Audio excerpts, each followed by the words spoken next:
நானும் ஒரு பெண் என்ற திரைப்படத்தில் நடித்தார் நாகேஷ். இந்த திரைப்படத்தில் நடிக்க சம்பளம் பேசுவதற்காக நாகேஷை தனது அலுவலகத்திற்கு வரச் சொன்னார் ஏவிஎம் சரவணன். அப்போது 10,000 ரூபாய் சம்பளமாக கேட்டிருக்கிறார் நாகேஷ்.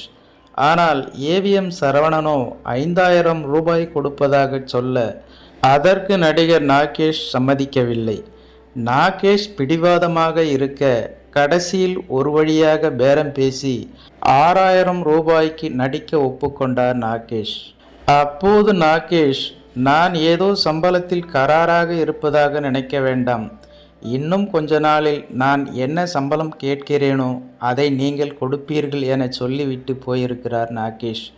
அவர் சொன்னது போலவே சில வருடங்களில் ஏவிஎம் தயாரித்த சர்வசுந்தரம் திரைப்படத்திற்கு நாகேஷ் என்ன சம்பளம் கேட்டாரோ அந்த சம்பளத்தை அப்படியே கொடுத்து நடிகர் நாகேஷை